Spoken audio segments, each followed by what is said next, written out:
बिस्मिल्लाहिर्रहमानिर्रहीम। स्टूडेंट्स अस्सलाम वालेकुम। केमिस्ट्री टीचर ज़ुबैर अब्बास एक नए लेसन के साथ हाज़िर हुआ हूँ। स्टूडेंट, चैप्टर 7, चैप्टर का नाम है fundamental principles of organic chemistry. तो स्टूडेंट चलिए बढ़ते हैं अपने टॉपिक की तरफ। Topic of discussion organic chemistry की हमने बेसिक्स के बारे में पढ़ना है। इसमें स्टूडेंट कहा गया है कि मोर देन 200 years अगो, 200 साल तकरीबन पहले या उससे भी ज़्यादा, ऑर्गेनिक कंपाउंड्स वर डिफाइंड एज, ऑर्गेनिक कंपाउंड को डिफाइंड ऐसे किया गया। कैसे student? The compounds obtained from living things, क्योंकि इनके सोर्स या तो एनिमल थे या स्टूडेंट प्लांट बॉडीज थी, इसी वजह से इनको सोर्स की वजह से इनको तारीफ किया गया। The compounds obtained from living things, plant से हासिल होने वाले कंपाउंड और एनिमल से हासिल होने वाले कंपाउंड को स्टूडेंट ऑर्गेनिक कंपाउंड का नाम दिया गया। अच्छा स्टूडेंट, जो प्लांट से हासिल ऑर्गेनिक कंपाउंड थे वो सिंपल थे, उनमें बेसिकली क्या, कार्बन, हाइड्रोजन और ऑक्सीजन मौजूद है। लेकिन स्टूडेंट जो एनिमल से हासिल होने ऑर्गेनिक कंपाउंड थे उनमें कार्बन मौजूद है, hydrogen, oxygen, nitrogen, sulphur, phosphorus etcetera. अच्छा स्टूडेंट, यहाँ पर एक टर्म जो हमने पढ़नी है वो है स्टूडेंट, वेरी इंपॉर्टेंट क्वेश्चन है, वाइटल फोर्स थ्योरी। स्टूडेंट ये जो वाइटल का मतलब है, इसका स्टूडेंट मतलब है गैर मामूली फोर्स। तो this theory was proposed by Jacob Berzelius in 1815। 1815 में जैकब बर्ज़िलियस ने इस थ्योरी को पेश किया। Vital force theory basically student कहती क्या है? स्टूडेंट ये थ्योरी कहती है कि जो ऑर्गेनिक कंपाउंड्स हैं code can not be prepared in the lab from inorganic compound because they need vital force. भी ऑर्गेनिक कंपाउंड के अंदर एक वाइटल फोर्स है जो इन्वॉल्व है उनको प्रिपेयर करने में, जो इनऑर्गेनिक कंपाउंड के अंदर मौजूद नहीं है। तो इसी वजह स्टूडेंट यहाँ पर क्या कहा गया है, according to this theory it was believed that, ये ख्याल था लोगों का, क्या, vital force present in living organisms is involved in the preparation of organic compound. Organic compound की तैयारी के लिए जो हमारे पास और लिविंग ऑर्गेनिज्म थे उनमें कौन सी फोर्स मौजूद है? वाइटल फोर्स मौजूद है। And therefore these compounds could not be prepared in the laboratory from inorganic compound. इसी वजह से ये ख्याल किया जाता था कि हम इनऑर्गेनिक कंपाउंड को, इनऑर्गेनिक कंपाउंड से ऑर्गेनिक कंपाउंड को लेबोरेटरी के अंदर प्रिपेयर नहीं कर सकते। क्या रीजन है स्टूडेंट? वो यार, no vital force is present, क्योंकि जो इनऑर्गेनिक कंपाउंड है उनका मामला नेचुरल नहीं है, नेचुरल यानी एनिमल या प्लांट बॉडीज नहीं है। इसी वजह से स्टूडेंट कहा गया है कि इनऑर्गेनिक कंपाउंड के पास कोई वाइटल फोर्स नहीं है। तो इसी वजह से हम इनऑर्गेनिक कंपाउंड से ऑर्गेनिक कंपाउंड को प्रिपेयर नहीं कर सकते। यानी सिंपल समझाएं तो आज जो वाइटल फोर्स है दरअसल एक लोगों का ख्याल था कि ये खुदाई ताकत है जो लिविंग ऑर्गेनिज्म के अंदर पाई जाती है, जिससे ये हम ऑर्गेनिक कंपाउंड को हासिल कर सकते हैं। अच्छा student, modern definition of organic chemistry क्या है? मॉडर्न डेफिनेशन में कहा गया है the covalent compound of carbon and hydrogen. Carbon और हाइड्रोजन के कोवलेंट कंपाउंड को कलेक्टिवली हाइड्रोकार्बन कहते हैं। एंड दे आर डेरिवेटिव्स, यानी हाइड्रोकार्बन्स और उनके डेरिवेटिव्स की स्टडी को स्टूडेंट हम कहते हैं organic chemistry. Organic chemistry, organic compound, the covalent compounds of carbon and hydrogen, यानी hydrocarbon and they are derivatives. अच्छा स्टूडेंट, ऑर्गेनिक केमिस्ट्री की तारीफ क्या होगी? The branch of chemistry in which we study the covalent compound of carbon and hydrogen and their derivatives. अच्छा student, जो carbon है, carbon is the essential element, यानी organic compound का ये जरूरी हिस्सा है। एलॉन्ग विद, उसके साथ साथ कौन है? हाइड्रोजन है स्टूडेंट, ऑक्सीजन है, नाइट्रोजन है, सल्फर है, फास्फोरस, हैलोजन एटसेट्रा। अच्छा स्टूडेंट, ये तो बेसिक डिस्कशन थी वाइटल फोर्स थ्योरी। आगे स्टूडेंट बढ़ते हैं, कुछ एक्सेप्शंस भी हैं, कुछ कंपाउंड ऐसे भी हैं जिनमें कार्बन भी मौजूद है लेकिन फिर भी वो नेचर में ऑर्गेनिक नहीं है। कुछ कंपाउंड ऐसे हैं, तो वो इन्हीं एक्सेप्शनल केसेस की तरफ बढ़ते हैं। स्टूडेंट, उन एक्सेप्शनल केसेस में हम सबसे पहले पढ़ते हैं एलोट्रॉप्स ऑफ कार्बन। कार्बन के एलोट्रॉप, जैसे स्टूडेंट ग्रेफाइट है और डायमंड है, इनमें कार्बन तो मौजूद है लेकिन ये ऑर्गेनिक कंपाउंड नहीं है।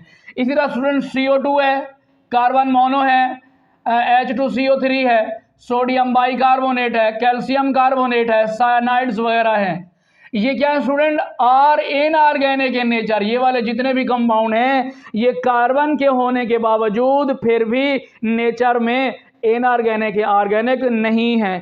क्या रीजन है student, they do not follow the main features या main properties of the organic compound. ये जो है ना ऑर्गेनिक कंपाउंड के जो मेन फीचर या प्रॉपर्टीज हैं उनको फॉलो नहीं करते। या दूसरे नंबर पे स्टूडेंट यहां पर हम पढ़ेंगे वुलर वर्क। स्टूडेंट वुलर ने 1828 में वाइटल फोर्स थ्योरी को रिजेक्ट किया। कैसे स्टूडेंट, एक इनऑर्गेनिक कंपाउंड अमोनियम सायानेट से एक ऑर्गेनिक कंपाउंड यूरिया को प्रिपेयर किया। Rejected vital force theory. Wular ने स्टूडेंट, जो कि एक जर्मन केमिस्ट है जिसका नाम है फ्रेडरिक वुलर, उसने स्टूडेंट 1828 में रिजेक्ट किया वाइटल फोर्स थ्योरी को। कैसे, prepared an organic compound in the laboratory from inorganic compound. उसने स्टूडेंट लैब के अंदर एक इनऑर्गेनिक कंपाउंड से ऑर्गेनिक कंपाउंड को प्रिपेयर किया। कौन से ऑर्गेनिक कंपाउंड को स्टूडेंट, ही प्रिपेयर्ड यूरिया जो कि एक ऑर्गेनिक कंपाउंड है, फ्रॉम अमोनियम सायानेट जो कि एक इनऑर्गेनिक कंपाउंड है। स्टूडेंट उसकी जो इक्वेशन है वो ये है, अमोनियम सायानेट किसमें चेंज हो रहा है, Na2C डबल बॉन्ड और Na2 यूरिया के अंदर जो कि एक ऑर्गेनिक कंपाउंड है। अच्छा स्टूडेंट, ये जो अमोनियम सायानेट कहाँ से हासिल होता है, जब हमने स्टूडेंट रिएक्शन कराया पोटासियम सायानेट को अपना अमोनियम क्लोराइड के साथ, तो स्टूडेंट आयन का तबादला हुआ, KCN पोटासियम साइनाइड बना और अमोनियम सायानेट बना। अच्छा स्टूडेंट, लेटर ऑन क्या हुआ, कोब ने 1845 में एक ऑर्गेनिक कंपाउंड एसिटिक एसिड को प्रिपेयर किया लैब के अंदर। इसी तरह स्टूडेंट 1856 में यानी 1856 में बर्थिलार्ड ने एक ऑर्गेनिक कंपाउंड मीथेन को लैब में प्रिपेयर किया। स्टूडेंट अब ये नजरिया खत्म हो गया वाइटल फोर्स थ्योरी वाला, यानी ये बात अब साबित हो गई कि आप ऑर्गेनिक कंपाउंड को इनऑर्गेनिक कंपाउंड से लैब के अंदर प्रिपेयर कर सकते हैं। वो एक लोगों का थॉट था, एक ख्याल था। अब तक student millions of organic compound lab के अंदर प्रिपेयर हो चुके हैं। तो स्टूडेंट बढ़ते हैं एक वेरी इंपॉर्टेंट क्वेश्चन की तरफ जो कि लॉन्ग क्वेश्चन है। स्टूडेंट उस टॉपिक का नाम है some major features of organic compound, यानी ऑर्गेनिक कंपाउंड की कुछ मुनफरिद खसूसियात हैं जो किसी और कंपाउंड के अंदर नहीं है। तो स्टूडेंट सबसे पहली फीचर या सबसे पहली खसूसियत का नाम है स्टूडेंट कैटिनेशन, या उसे हम स्टूडेंट पढ़ेंगे पीकुलर नेचर ऑफ कार्बन। कार्बन की मुनफरिद नेचर। तो क्या कहेंगे student, carbon has the property called catenation. Carbon की स्टूडेंट एक खसूसियत का नाम है जिसे हम कैटिनेशन कहते हैं। इसमें क्या होता है, carbon has the ability, carbon के पास एबिलिटी है, सलाहियत है, to link with other carbon atom to form long chains and large number of rings. यानी स्टूडेंट कार्बन की ये सलाहियत है कि कार्बन के एटम एक दूसरे से जुड़कर लंबी लंबी चेन्स बनाते हैं और बहुत ज़्यादा तादाद में रिंग्स बना सकते हैं। स्टूडेंट कार्बन की इस सेल्फ लिंकिंग प्रॉपर्टी को नाम दिया गया है कैटिनेशन का। तो कह सकते हैं the self linking property of carbon is called catenation. तो स्टूडेंट ये कार्बन के एटम यहाँ पर एक दूसरे से लिंक होकर बेंजीन का मॉलिक्यूल बना रहे हैं, यहाँ पर कार्बन एटम लिंक होकर नेफ्थलीन का मॉलिक्यूल बना रहे हैं, ये स्टूडेंट कार्बन एटम चेन की सूरत में जुड़कर एन ब्यूटेन बना रहे हैं, और यहाँ पर स्टूडेंट ये मॉलिक्यूल कार्बन आपस में जुड़कर आइसोपेंटेन का मॉलिक्यूल बना रहे हैं। अच्छा student, carbon can form million of organic compound. Carbon इसी self linking property, multiple bonding और आइसोमेरिज्म की वजह से मिलियन ऑफ ऑर्गेनिक कंपाउंड बना सकती है, जो साइज में वेरियस होते हैं, जिनकी शेप्स डिफरेंट हो सकती हैं और जिनकी स्टूडेंट स्ट्रक्चर भी एक दूसरे से क्या होती हैं, डिफरेंट होती है। तो स्टूडेंट एक और दूसरी प्रॉपर्टी का नाम है, वो है स्टूडेंट नॉन आयनिक नेचर। यानी ये जो ऑर्गेनिक कंपाउंड होते हैं उनकी जो नेचर होती है वो नॉन आयनिक होती है। स्टूडेंट नॉन आयनिक का सिंपल मतलब है कोवलेंट नेचर। यानी जो ऑर्गेनिक कंपाउंड हैं दरअसल वो कोवलेंट कंपाउंड हैं। इनमें स्टूडेंट क्या है, प्रेजेंट कोवलेंट बॉन्ड, इनमें कोवलेंट बॉन्ड मौजूद है। तो इसी वजह से कह सकते हैं दे do not give ionic reaction. Student ये जो हमारे पास ऑर्गेनिक कंपाउंड्स हैं इनके जो रिएक्शंस हैं मॉलिक्यूलर रिएक्शंस हैं, आयोनिक रिएक्शंस नहीं हैं। यानी यहाँ पर कोवलेंट बॉन्ड पाया जाता है। स्टूडेंट क्यों? क्योंकि यहाँ पर जो इसेंशियल एलिमेंट कार्बन है और कार्बन के वैलेंस शेल में 4 इलेक्ट्रॉन है, वो दूसरे ऑक्सीजन, नाइट्रोजन, सल्फर या हाइड्रोजन के साथ इलेक्ट्रॉन की शेयरिंग करके कोवलेंट बॉन्ड बना सकती है। यानी ये नेचर में कोवलेंट हैं, तो इनके रिएक्शंस भी क्या होंगे स्टूडेंट, आयोनिक रिएक्शंस नहीं होंगे। अच्छा स्टूडेंट, तीसरी बात है similarity in behaviour. Organic compounds have close similarities. Organic compound के अंदर जो है ना क्लोज सिमिलैरिटी पाई जाती है, यानी एक दूसरे से मिलते जुलते हैं। ड्यू टू दिस, इसी वजह से इनको स्टूडेंट डिवाइड किया गया डिफरेंट क्लासेस में। इन सेम रिलेशन की वजह से, सिमिलैरिटीज की वजह से इन ऑर्गेनिक कंपाउंड को जो कि पहले मिलियन की तादाद में थे, उन्हें कुछ खसूसियत की बुनियाद पर मुख्तलिफ क्लासों में डिवाइड किया गया है। स्टूडेंट हम उस हर क्लास को होमोलोगस सीरीज का नाम देते हैं। क्या नाम देंगे स्टूडेंट? Homologous series. जैसे अल्केन्स, जैसे अल्कीन्स और अल्कोहल, फिनोल, कार्बोक्सिलिक एसिड, बहुत सारी क्लासेस हैं। अच्छा स्टूडेंट, ये जो होमोलोगस सीरीज है उसकी खूबियां क्या हैं? यानी जैसे अल्केन है एक होमोलोगस सीरीज है, अल्कीन एक और होमोलोगस सीरीज का नाम है, अल्काइन एक और होमोलोगस सीरीज है, इसी तरह अल्कोहल है, फिनोल है, कार्बोक्सिलिक एसिड है, एल्डिहाइड एटसेट्रा। तो स्टूडेंट सबसे पहली बात यह है कि होमोलोगस सीरीज के अंदर जो जनरल फार्मूला होगा वो सेम होगा। जैसे स्टूडेंट अल्केन का जनरल फार्मूला होता है CnH2n प्लस स्टूडेंट क्या होगा, 2 होगा। दूसरी स्टूडेंट इनकी खूबी क्या है, सेम मेथड ऑफ प्रिपरेशन। इनको स्टूडेंट एक ही जो है ना मेथड के साथ या एक जर्नल मेथड के साथ हम उनको प्रिपेयर कर सकते हैं। स्टूडेंट की तीसरी खूबी क्या है, सेम फंक्शनल ग्रुप। अच्छा स्टूडेंट, इसी सेम फंक्शनल ग्रुप की वजह से उन कंपाउंड की केमिकल प्रॉपर्टीज भी क्या होंगी, सेम होंगी। चौथे नंबर पर हम कह सकते हैं सेम केमिकल प्रॉपर्टीज। स्टूडेंट पांचवें नंबर पे ये है कि 2 successive members of each class differ होते हैं, मुख्तलिफ होते हैं फॉर CH2 ग्रुप, एक दूसरे से। यानी उसका मास कितना फर्क होता है 2 सक्सेसिव मेंबर के अंदर, 14 AMU मास का क्या होगा स्टूडेंट, डिफरेंट होगा। यानी स्टूडेंट हम जब लोअर मेंबर से हायर मेंबर की तरफ बढ़ते हैं तो हर सक्सेसिव मेंबर में CH2 ग्रुप का इजाफा होता है, यानी उसके मास में रेगुलर इजाफा होता है। इसी वजह से उनकी डेंसिटी बढ़ती है, इसी वजह से उनके मॉलिक्यूलर वेट भी साथ साथ बढ़ते चले जाएंगे, इसी वजह से उनके मेल्टिंग और बॉइलिंग पॉइंट भी साथ साथ स्टूडेंट क्या करेंगे, इंक्रीज करेंगे। अच्छा स्टूडेंट, एक और प्रॉपर्टी है जिसे हम कहते हैं कॉम्प्लेक्स नेचर।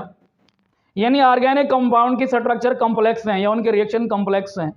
स्टूडेंट एक बात ज़हन में रख लें कि कोई भी कंपाउंड हो उसकी कॉम्प्लेक्सिटी का जो दारो मदार है वो है उसके मॉलिक्यूलर वेट के ऊपर।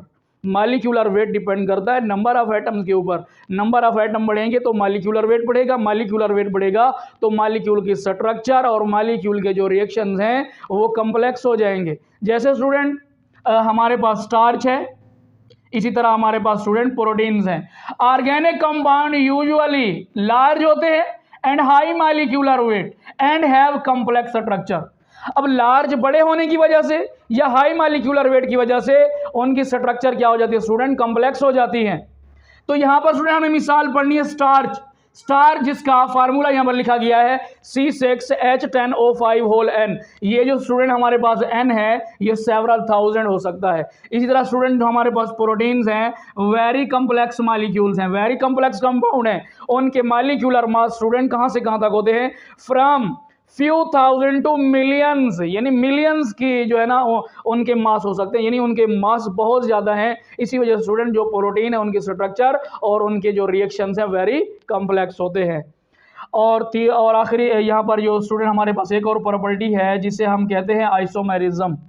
स्टूडेंट आइसोमेरिज्म क्या है? आइसोमेरिज्म ये है कि two or more compounds are said to be isomers if they have same molecular formula but different structure formula.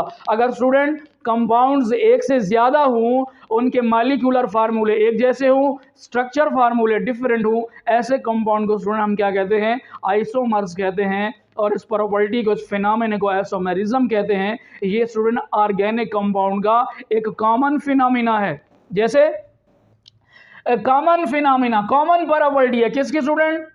Organic compound की, isomerism. More than one compounds represented by same molecular formula, यानी एक से ज्यादा compounds हैं, उनका molecular formula एक जैसा है। तो जिनका मॉलिक्यूलर फार्मूला एक जैसा हो और स्ट्रक्चर फार्मूला डिफरेंट हो, ऐसे कंपाउंड को स्टूडेंट हम आइसोमर्स कहते हैं। मसलन स्टूडेंट हमारे पास पेंटेन है, पेंटेन का मॉलिक्यूलर फार्मूला है C5H12, तो उसके 3 आइसोमर बनते हैं। एक स्टूडेंट है n pentane, CH3 CH2 CH2 CH2 CH2। Student कितनी कार्बन है? 5 कार्बन है और 12 हाइड्रोजन है। इस तरह स्टूडेंट हमारे पास दूसरा इसका आइसोमर है आइसोपेंटेन, 4 कार्बन सीधी चेन में और एक ब्रांच में मौजूद है। यहाँ पर हमारे पास एक और इसका आइसोमर बनता है नियोपेंटेन, जिसमें स्टूडेंट 3 कार्बन चेन में मौजूद हैं और 2 कार्बन स्टूडेंट किसके तौर पर? ब्रांच के तौर पर मौजूद हैं। और यहाँ एक और प्रॉपर्टी की तरफ बढ़ते हैं स्टूडेंट, वो है रेट ऑफ रिएक्शंस। दो ही बातें स्टूडेंट के माइंड में रखें, जो हमारे पास ऑर्गेनिक कंपाउंड्स होते हैं उनके रेट स्लो होते हैं, उनके रेट ऑफ रिएक्शन स्लो होते हैं और उनकी स्टूडेंट यील्ड्स भी क्या होती हैं? कम होती हैं। अब सवाल है स्टूडेंट की यील्ड्स या इनके रेट ऑफ रिएक्शंस क्यों स्लो होते हैं? स्टूडेंट की रीजन ये है कि इनके रिएक्शंस मॉलिक्यूलर रिएक्शंस होते हैं। अब अगला सवाल स्टूडेंट क्या है? मॉलिक्यूलर रिएक्शन क्या होते हैं? जिसमें स्टूडेंट इलेक्ट्रॉन की इन्वॉल्वमेंट होती है, यानी बॉन्ड की ब्रेकेज होती है पहले, फिर बॉन्ड्स की फॉर्मेशन होती है, जिसकी वजह से जो ऑर्गेनिक कंपाउंड्स के रिएक्शंस हैं वो स्लो होते हैं, rate of reaction very slow होते हैं। यानी अब आखिर में स्टूडेंट एक और प्रॉपर्टी है जिसे हम कहते हैं सॉल्युबिलिटी। तो हमने स्टूडेंट पढ़ा हुआ है सॉल्युबिलिटी का एक प्रिंसिपल है लाइक डिसॉल्व लाइक। और क्या जो हमारे पास नॉन पोलर कंपाउंड हैं वो नॉन पोलर सॉल्वेंट्स में हाल होंगे, जो पोलर सॉल्वेंट्स हैं वो जो है ना सॉल्यूट्स हैं वो पोलर सॉल्वेंट्स के अंदर हाल होंगे। तो स्टूडेंट हम समझ सकते हैं जो ऑर्गेनिक कंपाउंड हैं दे आर कोवलेंट कंपाउंड, यानी कोवलेंट कंपाउंड का मतलब है वो नेचर में नॉन पोलर हैं। स्टूडेंट ये अब ये कोवलेंट कंपाउंड नेचर में नॉन पोलर हैं तो soluble in non polar solvents like ether, benzene, alcohol etcetera, ये उन कंपाउंड के अंदर स्टूडेंट क्या होंगे? हल पजीर होंगे। लेकिन इनसॉल्युबल इन वाटर, पानी के अंदर हल नहीं होंगे। किस उसूल को फॉलो करते हुए स्टूडेंट? Like dissolve like. अच्छा स्टूडेंट ये नॉन पोलर पोलर सॉल्वेंट्स के अंदर हल क्यों नहीं है? सॉल्वेंट के मॉलिक्यूल सॉल्यूट के मॉलिक्यूल पर अटैक करते हैं, लेकिन चूंकि उनके पास स्टूडेंट कोई एक्टिव साइट मौजूद नहीं होती, जिसकी वजह से सॉल्यूट सॉल्वेंट के अंदर डिसॉल्व नहीं होगा। स्टूडेंट आज का ये इंपॉर्टेंट लेसन यहाँ पे क्लोज करते हैं और कल इंशाल्लाह मज़ीद आगे बढ़ेंगे। अल्लाह हाफ़िज़ स्टूडेंट्स।